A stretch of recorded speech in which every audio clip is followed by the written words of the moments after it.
Vision pro ప్రజెంట్లోనే without sleep మన కళల ప్రపంచంలో తీసుకెళ్లే హైలీ అడ్వాన్స్డ్ డివైస్. ఈ యాపిల్ విజన్ ప్రోని యూజ్ చేసి real life games and real life dream places, adventure places, ఇంకా ఎన్నో వాటిని మనకు కళ్ళకు కట్టినట్టుగా చూపిస్తుంది ఈ యాపిల్ విజన్ ప్రో.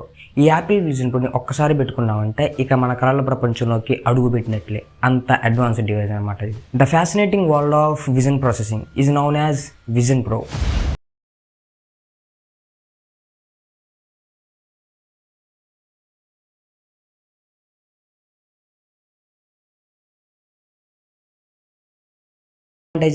డిసడ్వాంటేజెస్ ఈరోజు మనం డిస్కస్ చేయబోతున్నాం. First of all, how vision pro is useful in future.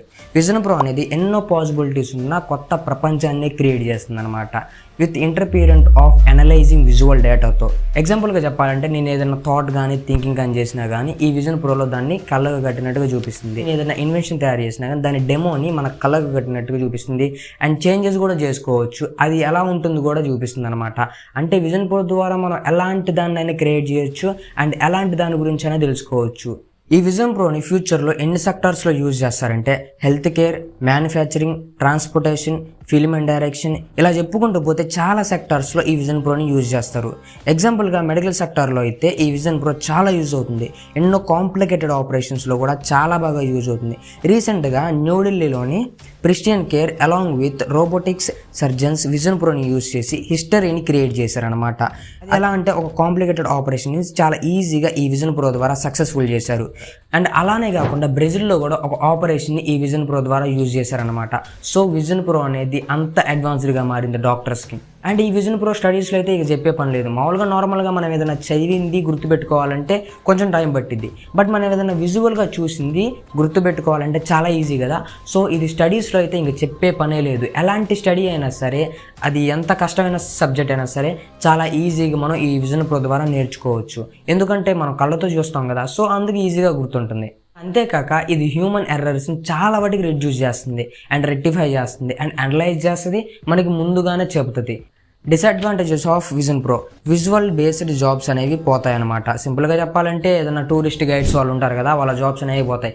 ఎందుకంటే ఈ విజన్ ప్రో ప్రతి ఒక్కదానికి చూపిస్తుంది. అండ్ విజన్ ప్రో అనేది డైరెక్ట్గా ఇంటర్నెట్ కనెక్ట్ ఉంటుంది కాబట్టి మనకి ప్రతి ఒక్కటి తెలిసిపోతుంది.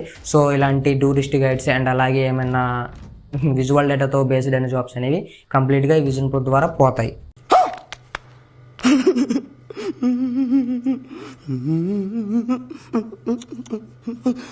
విజన్ ప్రో మరికొన్ని సంవత్సరాల్లో యూజ్ చేసే సెక్టార్స్ ఏంటో ఇప్పుడు చెప్తాను. అవి కంపల్సరీగా వీటిలో యూజ్ అవుతాయి. Medical sector, education sector, agriculture sector and security and retail సెక్టార్స్లో కూడా, అండ్ ఆటోమొబైల్స్లో కూడా ఖచ్చితంగా యూజ్ చేస్తారు. ఈ విజన్ ప్రో అనేది ఈ సెక్టార్స్లో అయితే కంపల్సరీగా యూజ్ చేస్తారు. అగ్రికల్చర్ సెక్టార్స్లో ఎలా యూజ్ చేస్తారంటారా? ఈ వీడియో ఒకసారి చూడండి. ఆవులకి విజన్ ప్రో పెట్టారు కదా, ఎందుకంటే ఆవులు అనేవి ప్లెజెంట్గా అండ్ మంచి మ్యూజిక్ విన్నప్పుడు పాలు ఎక్కువగా ఇస్తాయి అనమాట. సో అందుకని చెప్పి వాళ్ళు వాటికి కళ్ళకి విజన్ ప్రో పెట్టి పాల కోసం ఇలా చేస్తున్నారు. ఆవులకే కాదు, కుక్కలకు కూడా పెట్టారు, పిల్లులకు కూడా పెడతారు, అండ్ చిన్నపిల్లలకు కూడా పెట్టవచ్చు మరి ఫ్యూచర్లో. అంత అడ్వాన్స్డ్గా మారిందనమాట ఈ విజన్ ప్రో. అండ్ ఇంకో విషయం ఏంటంటే, ఈ విజన్ ప్రో ద్వారా చనిపోయిన వాళ్ళను కూడా మనం 3D యానిమేషన్ ద్వారా చూడొచ్చు. మరి యూజెస్ అయితే ఉన్నాయి, మరి డిసడ్వాంటేజ్ చెప్పలేదు ఏందని అంటావు కదా. ఫైనల్గా నేను చెప్పొచ్చేది ఏంటంటే, విజన్ ప్రో అనేది ప్రైవసీని చాలా వాటికి లాస్ చేసే అవకాశం ఉంది. ఈ విజన్ ప్రో మనకు ప్రో టెక్నాలజీ అందించినా కానీ ఈ టెక్నాలజీ అనేది ఇప్పుడు ఓకే, ఫ్యూచర్లో ఎలాంటి ప్రాబ్లమ్స్ తెస్తుందో మనం చెప్పలేమన్నమాట. అంటే మనకంటే ఇక్కడ మన వరల్డ్లో రూల్స్ ఉంటాయి, రిస్ట్రిక్షన్స్ ఉంటాయి, అండ్ ఏది చేయాలో ఏది చేయకూడదు, లేకపోతే ఏదైనా తప్పు చేసినా కానీ పనిష్ చేయడానికి పోలీసులు ఉంటారు. బట్ ఈ వర్చువల్ వరల్డ్లో ఎవరు ఉండరు కదా. సో అలాగే ఒక చిన్న ఇన్సిడెంట్స్ చెప్తాను నేనండి. యూకేలో 16 ఏళ్ళ అమ్మాయి వర్చువల్ రియాలిటీ గేమ్ ఆడుతుంది. ఆ గేమ్లోనే ఆపోజిట్ టీమ్స్ ఉంటారు కదా, డిజిటల్ క్యారెక్టర్స్, ఆ అమ్మాయిపై అటాక్ చేసి అమ్మాయిని రేప్ చేశారు. ఆన్లైన్లో ఉండే స్ట్రేంజర్స్ ఆ అమ్మాయిని రేప్ చేశారు. అక్కడ ఈ అమ్మాయికి ఫిజికల్గా ఏం హామ్ కాలేదు, బట్ ఏంటంటే మెంటల్గా అండ్ సైకలాజికల్గా అమ్మాయి చాలా సఫర్ అయింది. ఎందుకంటే వర్చువల్ రియాలిటీలోనే అట్లా చేశారు కాబట్టి. సో ఈ వర్చువల్ రియాలిటీ అనేది అడ్వాంటేజెస్తో కూడిన డిసడ్వాంటేజెస్. ఇప్పుడైతే ఇలా ఉంది, మరి ఫ్యూచర్లో ఎలాంటి ప్రాబ్లమ్స్ వస్తాయో కామెంట్ చేయండి. ఇక్కడ దాకా ఈ వీడియో చూసామంటే ఎంతో కొంత నచ్చే ఉంటుంది.